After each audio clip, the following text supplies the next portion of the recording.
저는 강 목사님 통해서 주님의 은혜교회가 어떻게 공동체를 복음 안에서 이루어가는지에 대한, 그리고 그 치열한 씨름을 여러분들이 얼마나 열심히 그 여정 가운데 있는지를 듣습니다. 오늘 제가 전할 말씀도 공동체에 관한 말씀입니다.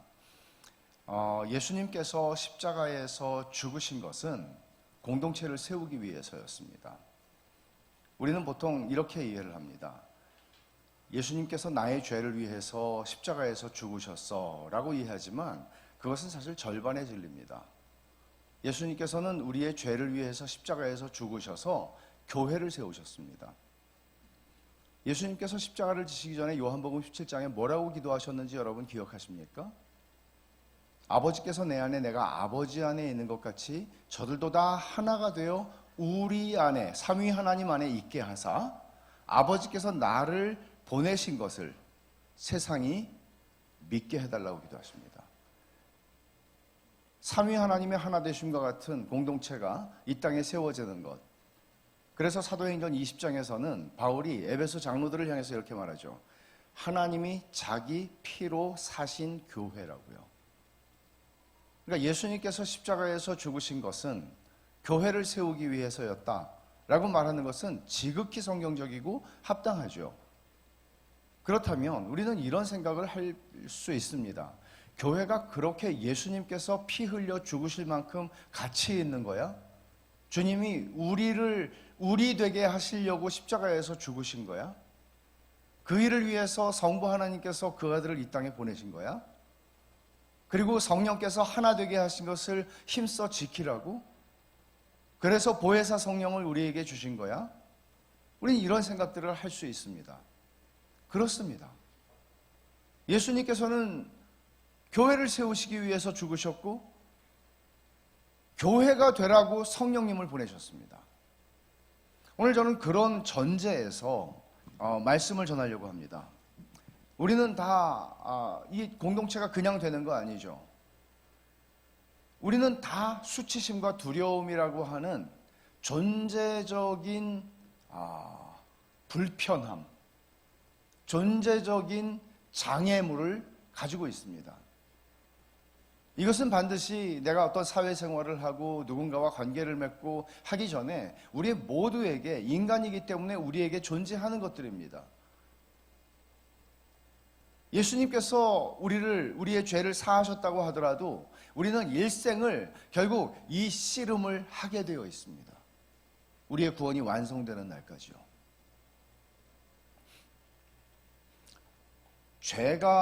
창세기 3장에서 죄가 낳은 두 가지의 열매는 죄가 만들어낸 아들과 딸은 수치심과 두려움이었습니다.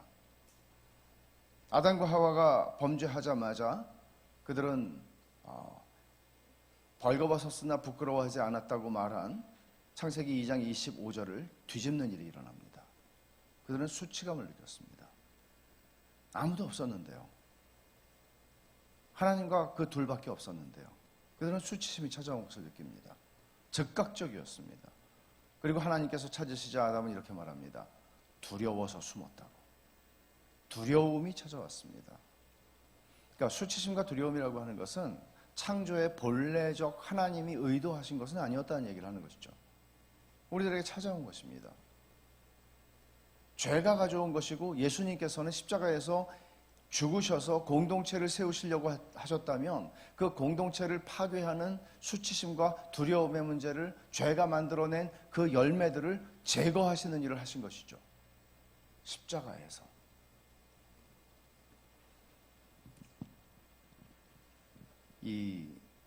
결국 예수님께서 십자가에서 공동체를 세우셨다는 말을 할 때 우리는 그 사실을 알고 고백한다고 하더라도 우리에게 어떤 씨름이 있는가 하면 수치심, 죄가 만들어낸 그 결과들을 복음을 믿음으로써 그것들을 내가 내 안에서 하나님의 복음의 은혜로 말미암아 그것들을 이겨가는 경험들이 필요한 것입니다. 이게 공동체를 세워가는 데는 절대적이죠. 이 자리에 나를 아는 사람이 누가 있습니까?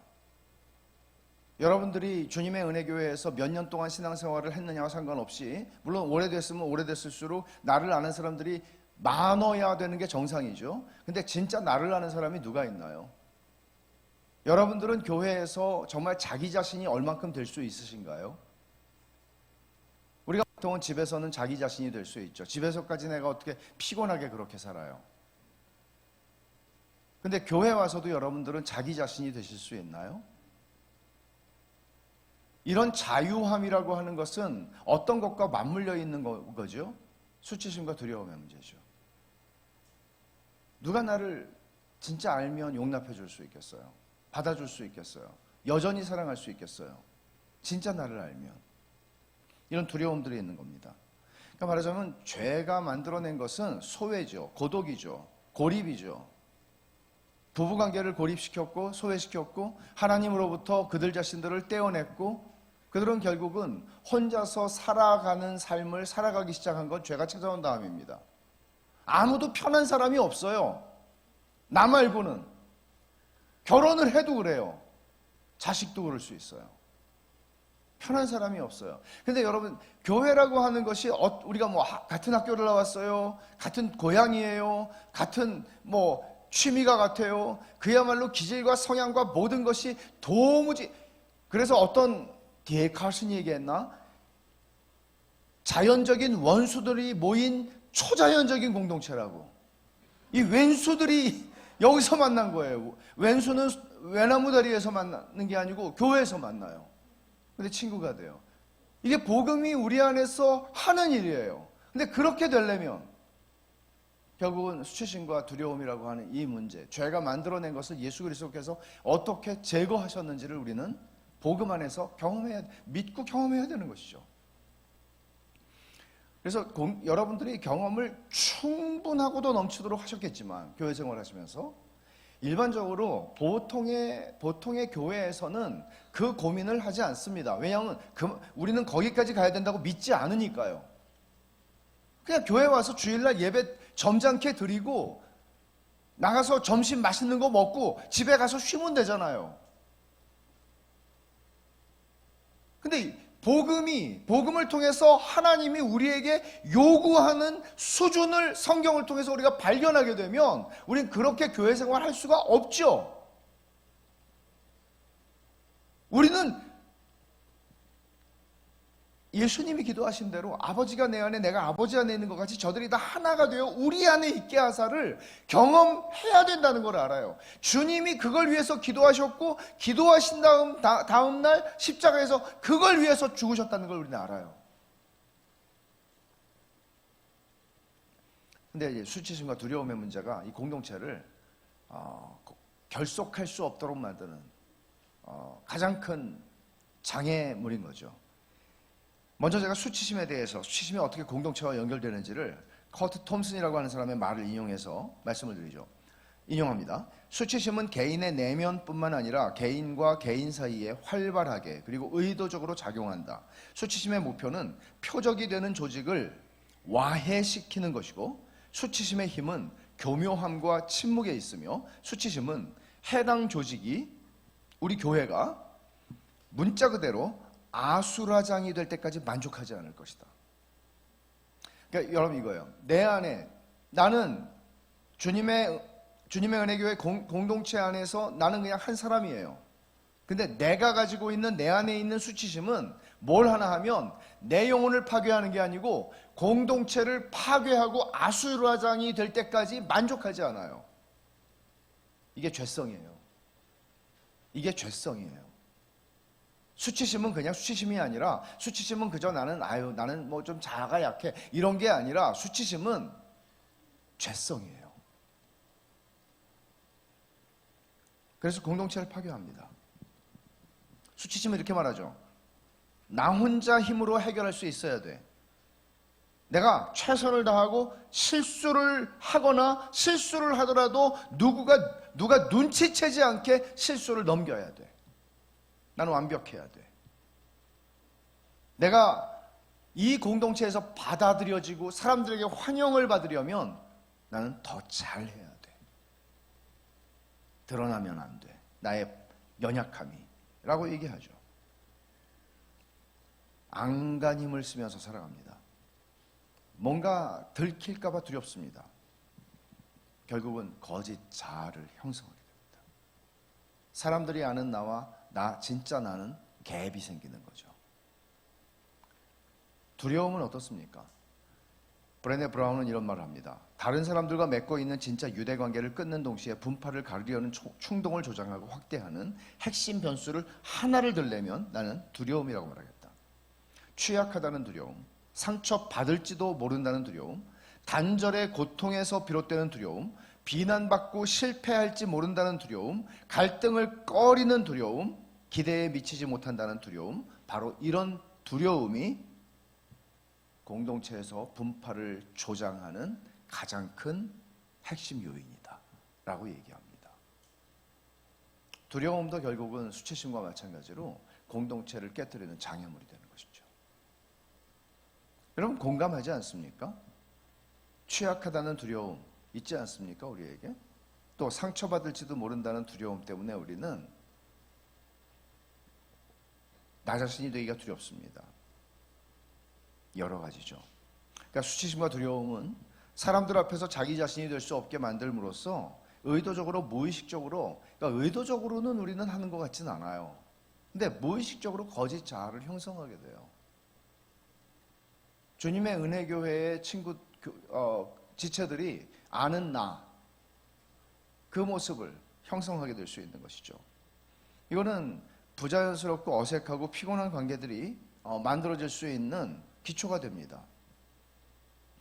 최소한의 외로움을 해소할 수 있는 수준에서의 만남에 만족하게 됩니다. 근데 이런 것들이 결국에는 우리가 복음의 은혜를 누리는 방향으로 성장할 수 없도록 만드는 중요한 문제가 돼요. 그러니까 이 문제, 예수님이 십자가에서 죄를 깨뜨리셨다. 우리의 죄를 사하셨다. 우리의 죄에 대한 하나님의 진노와 저주를 받으셨다. 그러면 죄가 만들어낸 결과들이 우리 안에서 그와 함께 제거되어야 되는 거죠. 근데 우리는 그 싸움을 하지 않는다는 거예요. 이게 우리의 성화의 여정 속에서 반드시 주어져야 하는 믿음의 싸움이거든요. 우리가 이런 사실들을 받아들인다면 세상에서 사람들이 모여서 하는 모든 일들에, 그러니까 모이면 문제가 터지잖아요. 사람들은 모여서 잘 되는 게 별로 없어요. 왜? 모두가 다 이 죄에 매여 있기 때문이에요. 하물며 교회도요. 하물며 교회도요. 그러니까 이 죄에 묶여있는 존재적인 수치와 두려움의 문제를 해결할 수 있는 것은 정신치료가 아니라 하나님께서 하시는 일입니다.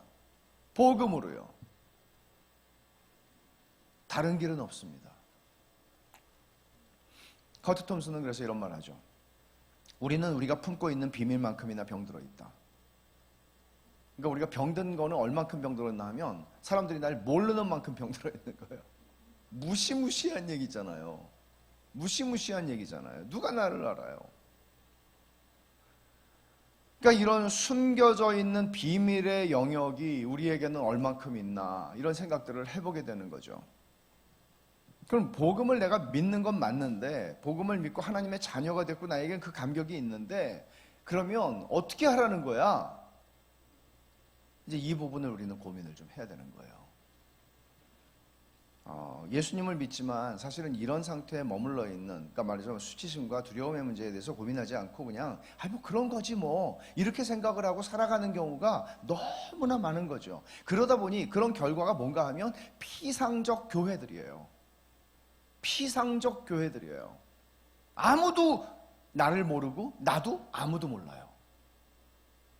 근데 30년, 40년 같이 교회 생활을 해요. 가능하다는 거죠.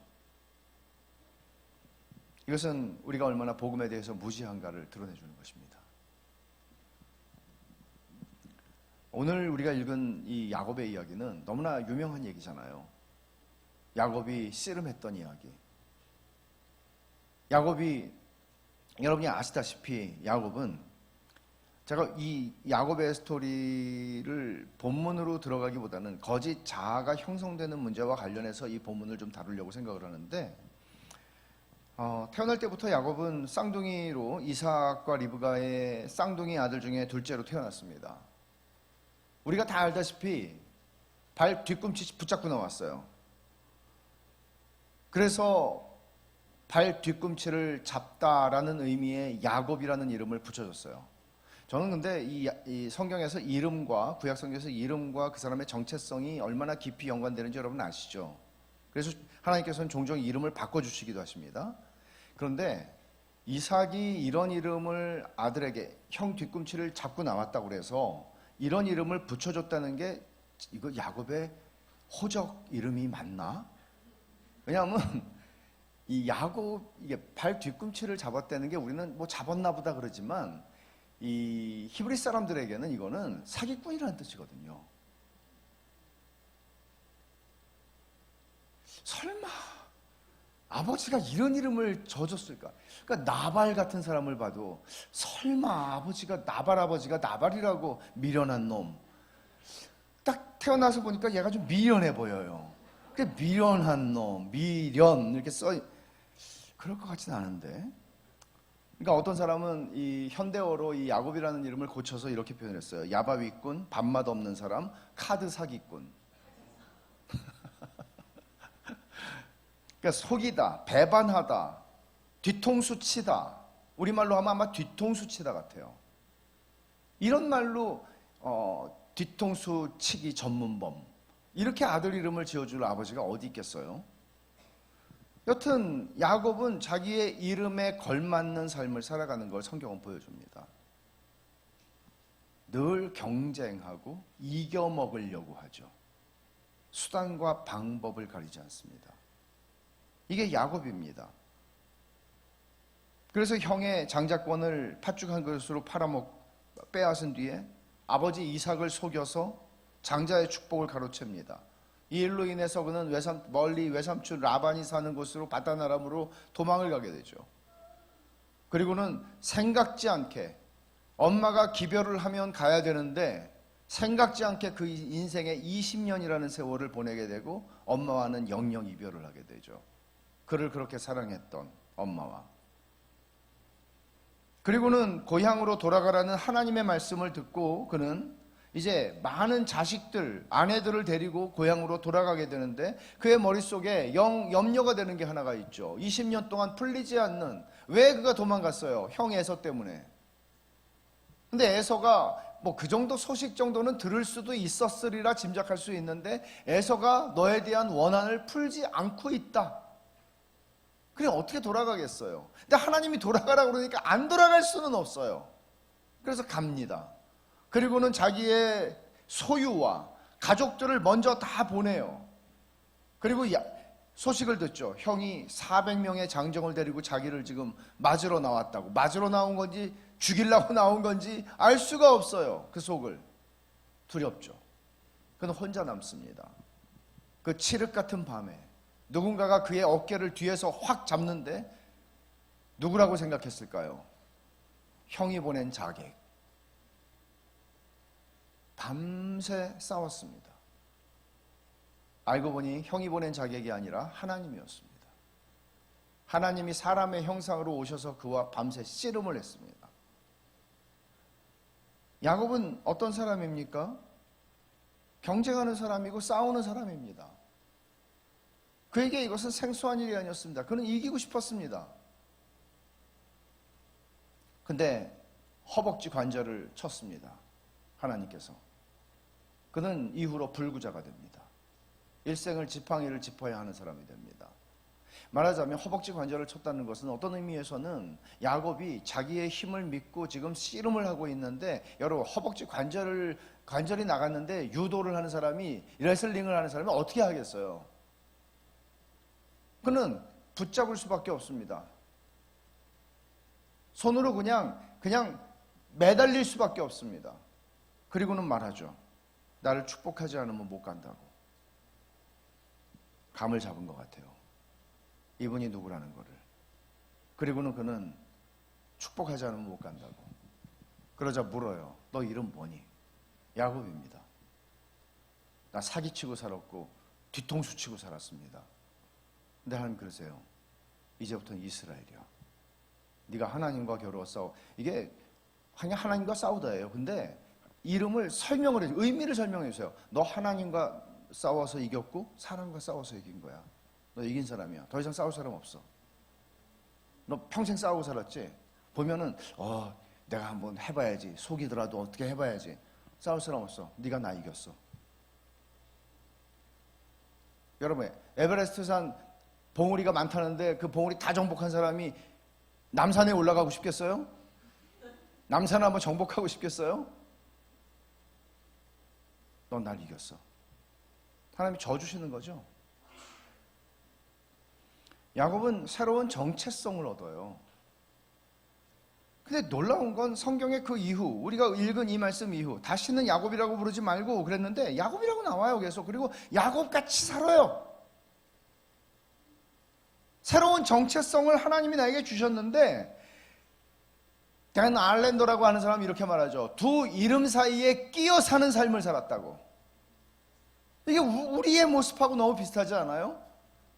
하나님께서 우리에게 그리스도인이라는 복음 안에서 새로운 정체성을 줬어요. 근데 우리는 그 전에 그냥 순수 죄인으로 살아가요. 두 이름 사이에 끼어서 살아가는 거예요. 새로운 이름, 새로운 정체성을 모르지 않아요. 알아요. 설명을 들었어요. 그리고 나에게 근거가 아니라 그리스도가 근거가 되셔서 하나님이 나를, 그리스도를 바라보시는 것처럼 보신다는 것을 들었고 알았고 듣고 있고 알고 있어요. 근데 자꾸 야곱이 나와요. 자꾸 나의 원래의 모습들이 나와요. 그러다 보니 하나님이 나를 위해서 쓰고 계시는 이야기를 놓치고 살아가요. 내가 쓰고 있는 것밖에 안 보여요. 내가 그리는 그림밖에 안 보여요. 하나님이 나라는 인생이 아니라 큰 그림 속에서 나를 부르셔서 그분의 이야기 속에 나를 초대하신 게 안 보이는 거예요. 온통 내가 중심이 되어 있는 나의 이야기밖에는 보이지가 않아요. 하나님이 나를 통해서 쓰고 계시는 그 어마어마한 그 흥미진진하고 기가 막히고 놀라운, 손에 땀을 쥐게 하는 그 하나님의 이야기를 보지 못하고 그냥 살아요.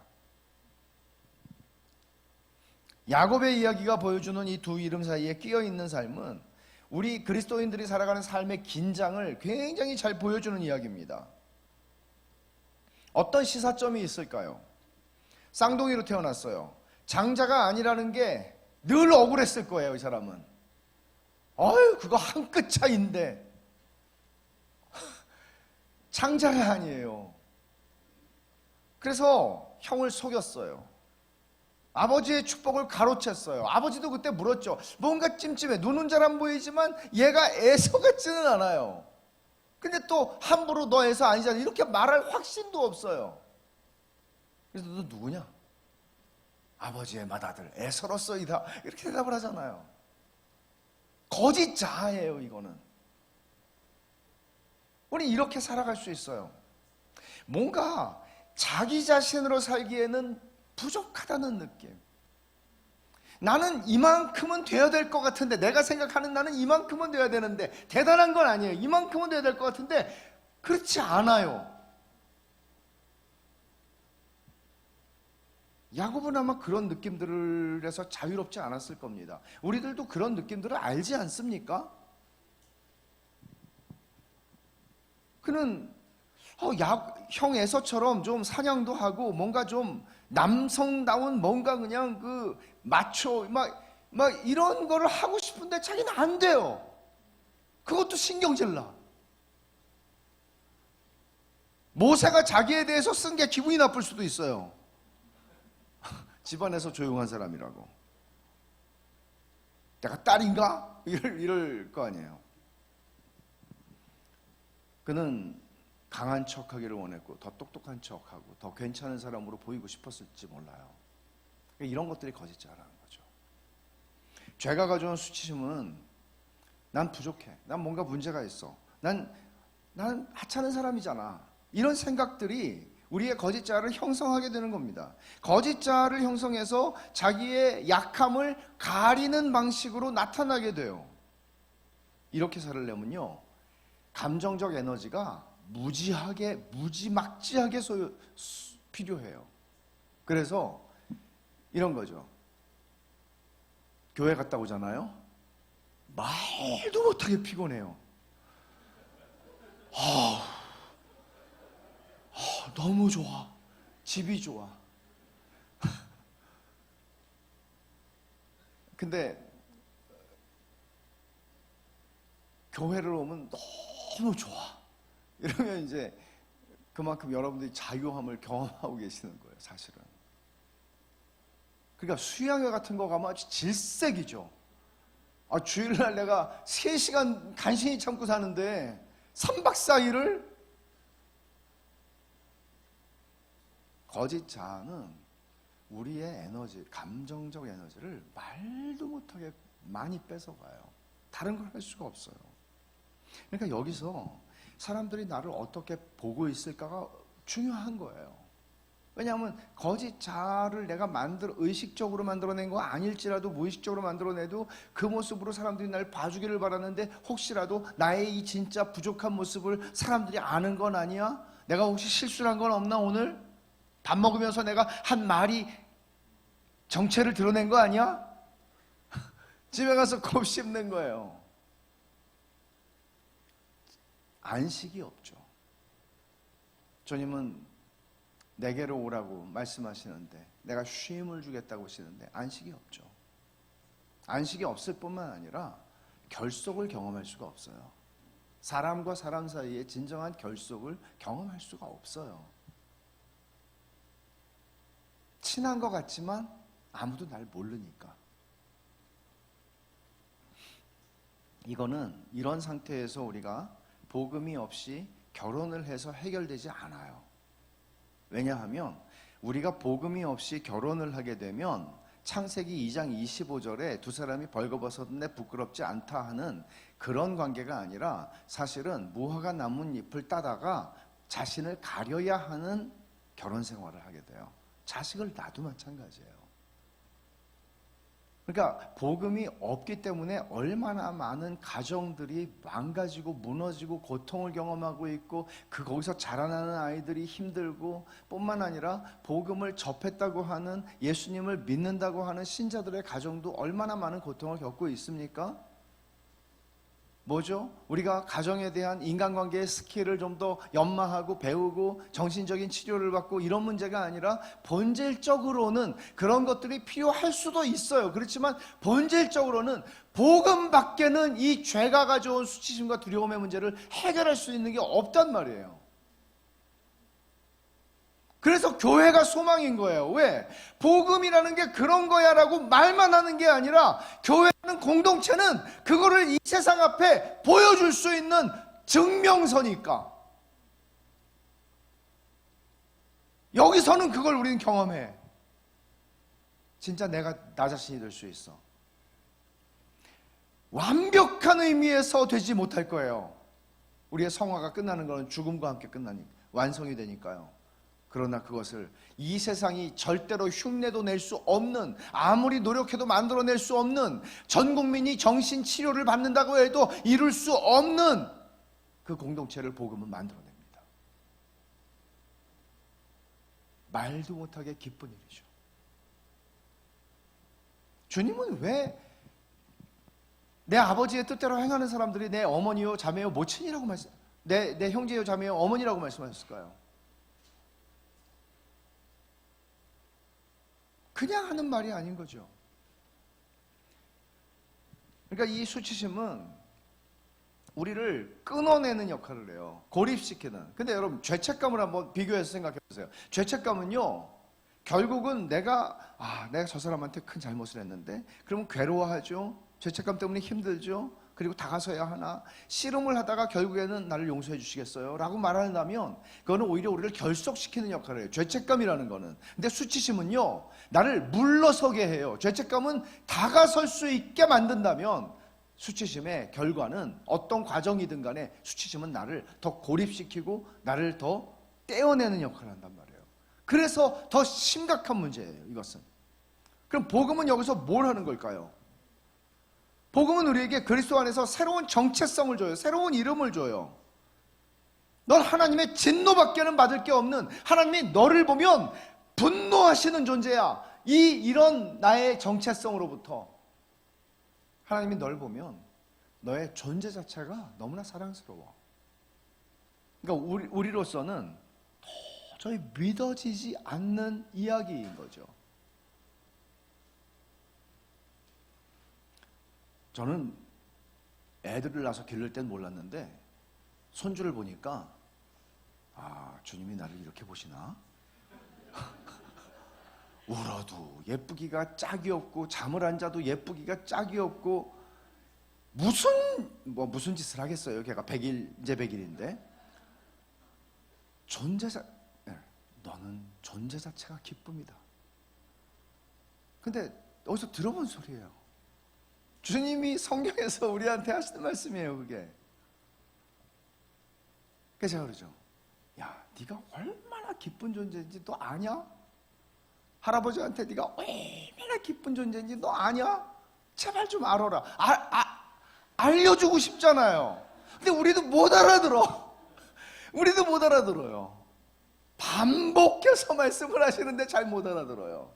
설마요. 설마요. 하나님의 사랑밖에는 받을 것이 없는 존재라고 하나님은 그리스도 안에서 우리들을 새 이름을 주시는 거죠. 그러니까 그리스도인이죠. 하나님의 자녀죠. 우리에게는 이런 두 이름 사이에 끼어 살아가는 긴장이 있습니다. 존재합니다. 이걸 부인할 수는 없죠. 근데 이 문제를 어떻게 풀어가야 될까요?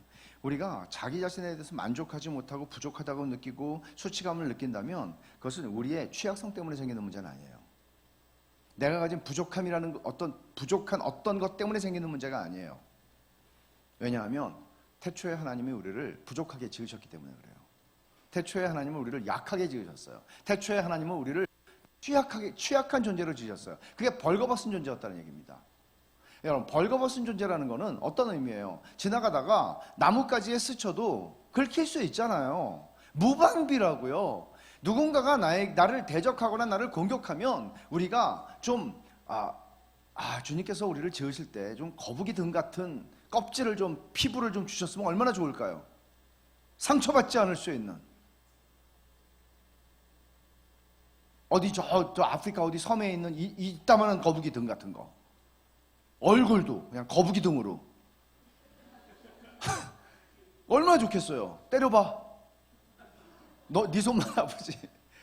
그러니까 얼마나 좋겠어요. 근데 우리를 어떤 짐승보다도 어떤 동물보다도 하다못해 딱정벌레만도 못한 살을 주셨어요.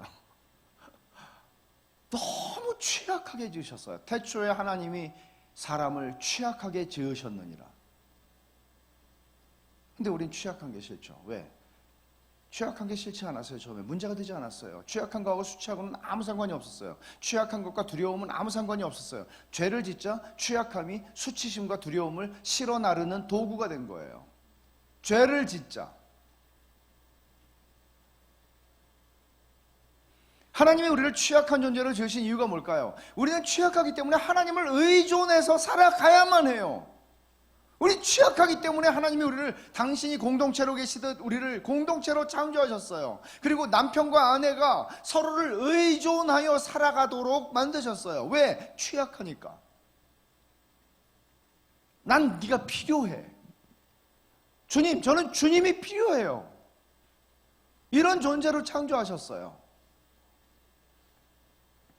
그 서로 의존하는 속에서 그들은 진정한 만족과 기쁨을 누릴 수 있도록 창조하신 거예요. 이게 인간이에요.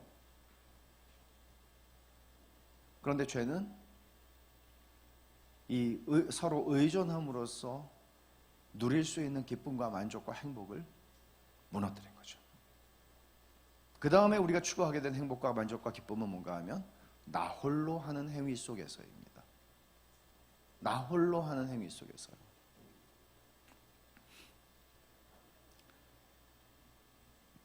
여러분은 취약성이라는 말을 어떻게 이해하십니까? 이게 사전적인 정의는 이거예요. 어떤 것에 민감하거나 약하여 쉽게 부서지거나 영향을 받거나 손상되는 성질입니다. 되게 약한 거죠. 취, 한자로 취, 물을 취, 약할 약, 성품성. 그러니까 무르고 약한 거예요. 이게 인간 존재와 관계되어 있는 우리의 성질이에요. 하나님 우리를 그렇게 창조하셨어요. 그러니까 우리가 어린 아기들을 보면은 그걸 알죠. 세상에. 아니, 짐승도 태어나면 버둥버둥 하다가 걸어다니던데 어떻게 인간은 1년이 뭐예요? 이렇게 달라붙어서 섬겨야 살아요. 여러 명이. 정말 요만한 게 어떻게 이렇게 취약한 존재가 있을 수 있지? 근데 우리 잊어버리죠.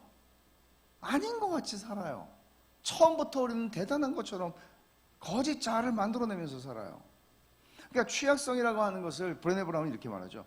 불확실성, 위험, 감정 노출. 그러니까 불확실하다는 것 자체가 이게 우리의 취약성이에요. 다 아는 존재로 창조되지 않았어요. 심지어 우리가 감정이 노출되는 것조차도 싫죠. 그래서 좀 감정을 숨기고 싶죠. 우리는 흥분했는데 얼굴이 빨개지는 게 부끄럽죠.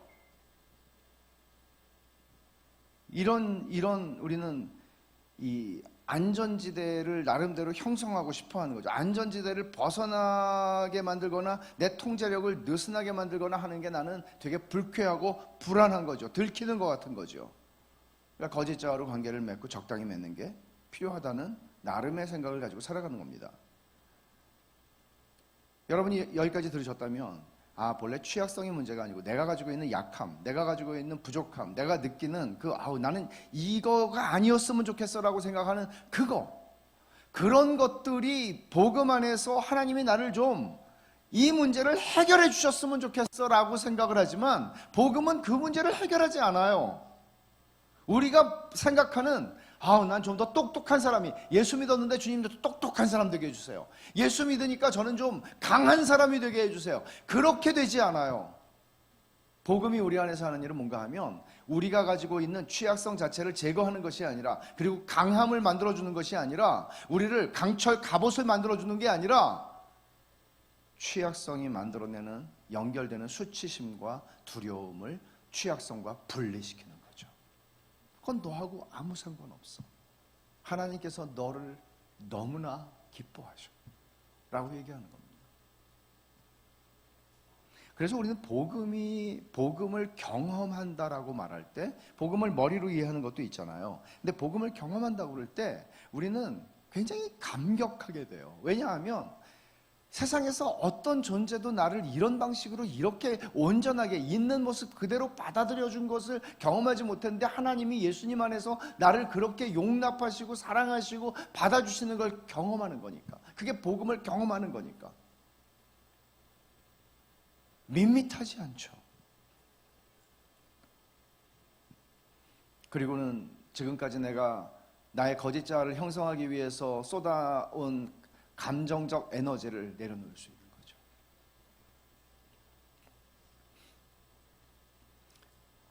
본래의 취약성을 수치스럽게 여기는 죄인에게 복음은 이 취약성, 우리의 약함, 부족함, 나의 약점이라고 생각하는 것들을 제거하는 방식이 아니라, 바울에게 주님께서 응답하신 것과 똑같이 주님, 저에게 육체의 가시를 좀 제거해 주십시오. 이것만 없으면 제가 날개를 달고 주님을 섬기겠습니다.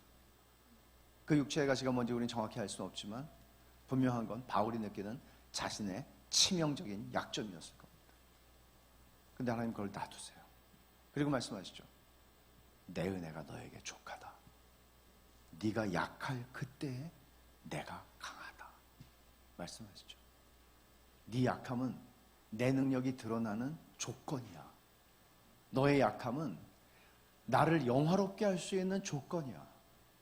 너의 약함은 너를 수치스럽게 만들거나 너의 약함은 너를 두려움으로 몰아가는 약함이 아니라 너의 약함은 그 자체가 축복이고 그 자체가 나의 능력을 드러내는 세상 앞에, 그리고 그리스도의 능력이 너의 약함이라고 하는 그 그릇 안에 담겨지는 거야 라고 말씀하시는 거죠. 그래서 바울은 그 말을 알아듣자 뭐라고 반응합니까? 내 약한 것을 기뻐한다고 하죠. 약한 게 기뻐요? 약한 걸 기뻐할 수 있어요? 맞아요. 복음 안에서는 그게 돼요. 약한 거를 자랑하겠다고 말하죠. 약한 걸 내가 한번 오픈을 해볼게요 라고 말하는 게 아니고 약한 걸 자랑하겠다고 말하죠. 이게 어떻게 가능해요? 이 세상에서, 약하면은 밟아 죽이는 세상에서 이게 어떻게 가능해요? 복음은 그 일을 하는 거죠. 그래서 어떤 일이 일어나죠? 결속이 일어나는 거예요. 결속이 일어나는 거예요. 어떤 사람들은 이렇게 말하죠. 복음이 당신의 약함을 없애주는 게 아니에요 라고 말하면, 그럼 뭐하러 예수 믿어요? 복음은 우리를 강한 인간으로 만들어주는 것이 아니라, 약점이 없는 강한 인간으로 만드는 것이 아니라, 복음은 우리의 모습 그대로가 얼마나 아름다운지를 보여주는 그 역할을 하는 거예요. 여러분, 강한 사람이 강한 척하는 거는 하나도 이상하지 않아요. 아유, 너 잘났다. 우리 그렇게 하죠. 근데 보면 나보다 어떤 많은 조건 속에서 나보다도 좀 힘들고 연약하고 안 돼 보이는데 그 사람은 너무나 행복하고 너무나 기쁘고 너무나 만족스럽게 살아가요. 그럼 우리는 이렇게 하죠. 뭐지? 이건 뭐지? 복음. 하나님 때문에. 우린 그걸 이 세상 앞에 현시하는 존재들이에요. 새 정체성, 새 이름을 가지고요. 야곱의 교활하고 경쟁적이고 못된 성품이 즉각적으로 고쳐졌다? 그렇게 말하지 않아요. 우리의 성화의 과정을 통해서 하나님은 그 일을 하시는데 우리의 수치심과 두려움을 제거하시는 방식으로 그 일을 하세요. 이 하나님의 방법이에요. 그리고 이 복음이 만들어내는 변화는 너무나 영광스럽습니다. 우리의 어떤 조건 속에서가 아니고 있는 모습 그대로 하나님이 우리를 용납하신다는 것을 스바냐 선지자를 통해서 하나님이 이렇게 말씀하셨죠. 너의 하나님 여호와가 너의 가운데 계시니 그는 구원을 베푸실 전능자시라. 그가 너로 말미암아 기쁨을 이기지 못하시며 너를 잠잠히 사랑하시며 너로 말미암아 즐거이 부르며 기뻐하시리라. 잠잠히 사랑하는 걸 우리는 별로 경험하지 못하죠. 여보, 내가 사랑해서 하는 소리인데 치약 좀 끝에서부터 짜. 야, 내가 사랑해서 하는 소리인데 공부 좀 해. 잠잠히 사랑하는 거 못해요. 근데 하나님은 잠잠히 사랑하실 때 왜? 이미 있는 모습 그대로 우리를 너무나 기뻐하시기 때문이죠. 노래를 부르신대요. 기뻐서.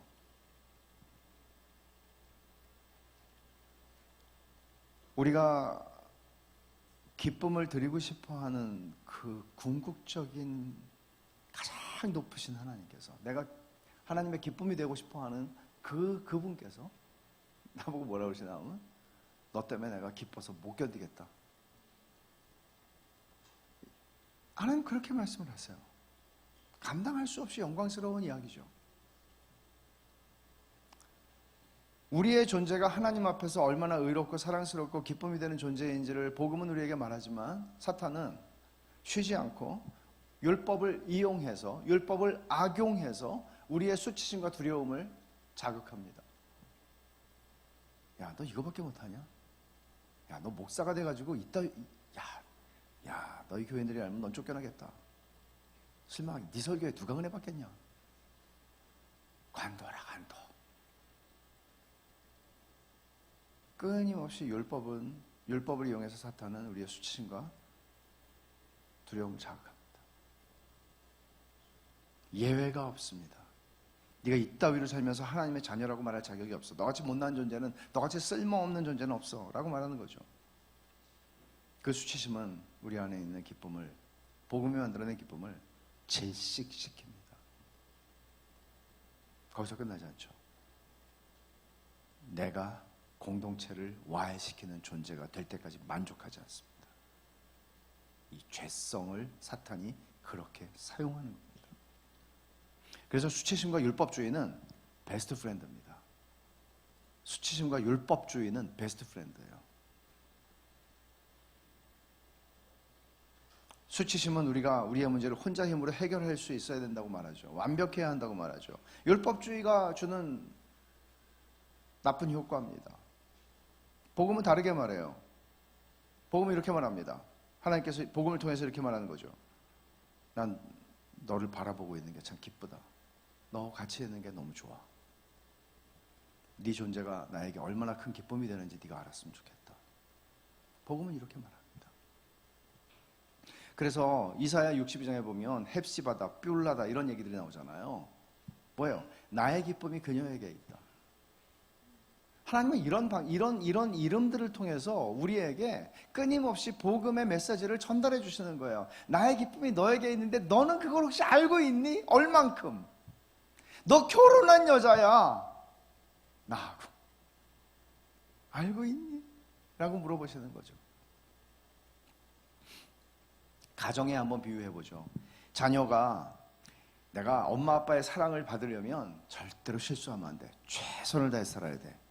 빈틈이 없어야 돼. 엄마 아빠 우리 엄마가 아빠 같이 완벽한 사람들에게 사랑을 받으려면 나는 완벽해져야 돼. 라고 생각하는 애들이 있으면 얼마나 불행하겠어요. 얼마나 불행하겠어요. 수치심은 지속되겠죠. 실수를 하면 부모에게 그걸 말할까요? 절대로 말 못하죠. 가려야죠. 무화과 나무 잎을 따야죠.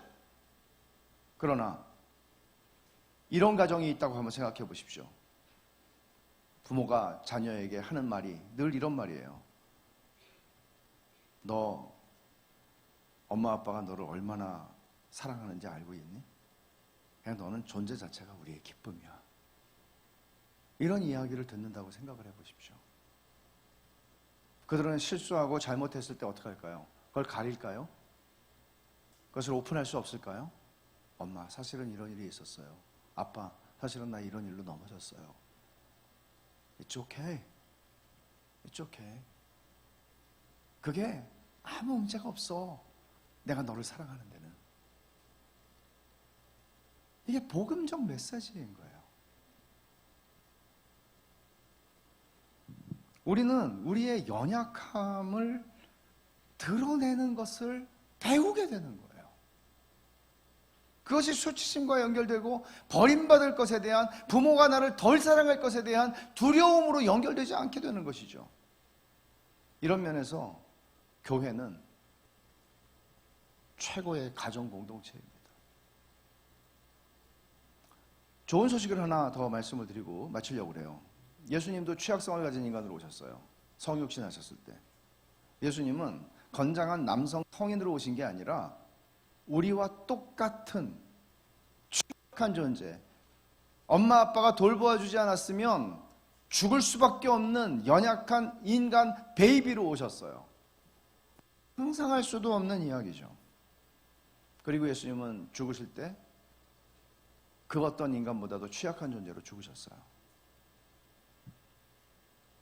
군중들 앞에서 실오라기 하나 걸치지 않은 채 십자가에 달려 죽는, 말하자면 십자가는 혹독한 고통을 주는 형벌이기도 했지만 그 이상 수치심을 유발시킬 수 있는 형벌도 없었습니다. 왜냐하면 벌거벗겼으니까요.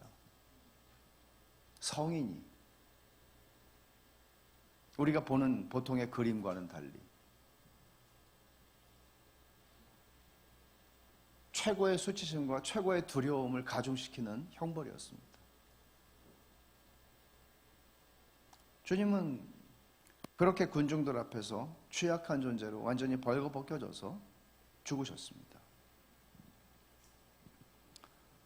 그러나 성경은 이렇게 말하죠. 히브리서 12장 2절에 믿음의 주요 온전하게 하시는 이 예수를 바라보자. 그는 그 앞에 있는 기쁨을 위하여 십자가를 참으사 부끄러움을 개의치 아니하시더니 하나님 보좌 우편에 앉으셨느니라. 그 앞에 있는 기쁨을 위하여 십자가를 참으셨다. 그 앞에 있는 기쁨을 위하여. 어떤 기쁨이죠? 예수님이 요한복음 17장에서 십자가를 지시기 전에 기도하실 때 내 기쁨을 너희에게 주기를 원한다. 내 기쁨이 저들에게 충만하기를 원한다고. 그 기쁨은 뭐죠? 하나님이 천지를 창조하실 때 주시고 싶었던 기쁨이죠. 삼위 하나님 안에서 누리셨던 기쁨이죠. 죄 때문에, 죄가 만들어낸 두 아들, 딸, 수치심과 두려움 때문에 우리는 그 기쁨을 상실하고 그냥 혼자서 성공하고 성취하고 이 사다리 끝까지 올라가서 내가 뭔가를 이루어야 되겠다는 그런 기쁨, 그런 만족, 그런 행복밖에는 누릴 수 없는 그런 이기적인 존재들, 망가진 존재들, 그들을 고치려고 주님은 오신 거죠. 그리고 그 기쁨을 바라보셨습니다. 십자가를 참으셨습니다. 그리고 말하는 게 이거죠. 부끄러움을 개의치 않으셨다. 그리고 하나님 보좌 우편에 앉으셨다. 부끄러움을 개의치 않으셨다. 주님은 부끄러움을 경험하지 않으셔야 되잖아요. 부끄러움은 죄의 결과로 주어지는 거니까. 그런데 수치심을 유발시키는 취약한 존재로 주님은 십자가에 달려서 죽으셨어요. 인간이 되지 않으면 죽을 수가 없었으니까 인간이 되셔서 죽으셨어요.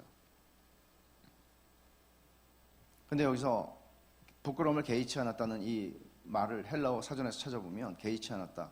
부끄러움을 깔보셨다. 부끄러움을 없이 여기셨다. 부끄러움을 멸시하셨다는 뜻이에요. 부끄러움 이따위 것 하고 발로 차신 거예요. 이따위 것. 당신은 부끄러운 십자가를 지시고 취약한 존재로 오셨지만 그 부끄러움을 발로 차셨어요. 왜죠? 우리 안에 있는 부끄러움의 존재를 멸시하신 거예요. 어떻게 하라고? 우리보다 앞서가신 주님께서 그렇게 하셨다는 것은 부끄러움을 멸시하는 존재로, 부끄러움을 없인 여길 수 있는 존재로 우리를 바꿔내시는 거예요. 부끄러움 때문에 나 자신이 될 수 없어서 늘 거짓 자아를 만들고 그 거짓 자아로 말미암아 공동체를 깨트리는 존재일 수밖에 없는 우리들에게 주님은 십자가에서 취약한 존재로 부끄러움을 발로 차심으로써 우리에게 부끄러움을 발로 찰 수 있는 존재로 우리를 부르시는 거예요. 좋은 소식이죠. 말씀을 정리합니다. 취약함은 부끄러움의 대상이 아닙니다. 우리는 이스라엘이라는 이름을 얻었지만 늘 야곱의 정체성으로 살아가면서 나는 에서가 되고 싶어, 나는 이러고 싶어 저러고 싶어 하는 새로운 그런 그러니까 거짓 자아를 형성하면서 살아가고 싶은 유혹을 늘 느낍니다. 어떻게 해야 돼요? 우리는 복음을 들어야 하고 그 복음을 믿어야, 믿음으로 복음에 반응해야 합니다. 그러면서 우리의 새로운 정체성, 주님이 나에게 주신 새로운 이름을 확인합니다. 그리고 나의 취약성을 드러낼 수 있는 용기를 얻습니다. 먼저 이렇게 하셔야 돼요. 하나님 앞에서 그걸 하셔야 돼요. 하나님한테 먼저 그걸 해야 사람한테 할 수 있어요. 하나님한테 할 수 있는 게 되게 쉬운 것 같잖아요. 근데 하나님은 우리 다 아시니까. 그럼 하나님한테 내가 미주알 고주알 내가 이런 사람이에요 라고 말씀드려야 되나요? 말씀 안 드려도 다 아시는데 근데 하나님 앞에서 그걸 하는 거예요. 그게 시편에 나오는 많은 기도들 중에 있죠. 여러분이 큰 은혜를 받은 순간을 한번 생각해 보세요. 이런 순간 아니에요? 너무나 나는 실패한 존재로 막막한 존재로 그냥 하나님 앞에 나왔는데 그리고 하나님 앞에서 하나님 저 실패했어요. 저는 이거밖에 안 되는 존재네요. 어떻게 해야 될지 모르겠어요. 앞으로 어떤 인생을 어떻게 살아야 될지 모르겠어요. 저는 실패했어요. 근데 하나님께서 괜찮아. 너는 하나님과 겨루어 싸워 이긴 사람이야. 말도 안 되는 얘기를 하시는 거죠. 하나님이 난 널 사랑한다. 내 아들 독생자를 아끼지 않고 너를 위해서 내어줄 만큼 난 널 사랑한다. 나는 네 모습 그대로 사랑해. 네 실패를 통해서 지금 나는 너를 더 온전하게 빚어가고 있는 중이야. 그게 너에게 수치가 될 수는 없어 라고 말씀하세요. 그럴 때 우리는 은혜를 받아요. 그렇지, 하나님이 이런 분이시지. 그렇게 내가 하나님 앞에 오픈될 때 내 약함과 내 실패와 나의 이 모든 부족하다고 느껴지는 그것들을 가지고 하나님 앞에, 하나님 저 이렇게 됐어요, 이런 존재네요 할 때 하나님 나를 용납해 주시고 나를 안아주실 때 우리는 은혜를 받습니다. 근데 이게 하나님에게 그 일을 하는 사람들은 드디어 우리 안에서 수치심과 두려움을 이겨낼 수 있는 용기를 얻게 돼요. 그리고는 누군가에게 드디어 나 자신이 될 수 있는 용기를 얻게 되죠. 그리고 사실은 진짜 하고 싶은 얘기가 있는데 나 이런 사람이에요 라고 얘기할 때 상대는 뭐라고 그럴까요? 아, 그런 사람이셨어요? 앞으로는 저하고 연락하지 마세요 라고 하지 않아요. 여러분들이 복음의 은혜 가운데 있는 한 지체에게 그렇게 용기를 내서 할 때 그 사람은 뭐라고 그러나 하면 Me too. 사실은 나도 그래. 그리고 뭐가 일어나요? 결속이 일어나요. 복음이 만들어내는 결속이 일어나요. 이걸 경험한 사람은 또다시 다른 누군가와 그걸 하게 돼요. 그리고 우리는 진짜 주께서 말씀하신 대로 하나님이 자기 피로 사신 교회가 무슨 뜻인지, 이게 얼마나 우리에게 영광스러운 선물인지, 교회가 얼마나 영광스러운 공동체인지를, 교회가 얼마나 영광스러운 그리스도의 몸 그 자체인지를 우리는 경험하게 되고, 우리는 이 복음을 더 힘있게 경험하고 말하고 선포하고 전하게 되는 겁니다. 예수님 기도하신 대로죠. 아버지가 내 안에 내가 아버지 안에 있는 것 같이 저들도 다 하나가 되어 우리 안에 있게 하사 아버지께서 나를 보내신 것을 세상이 알게 하옵소서.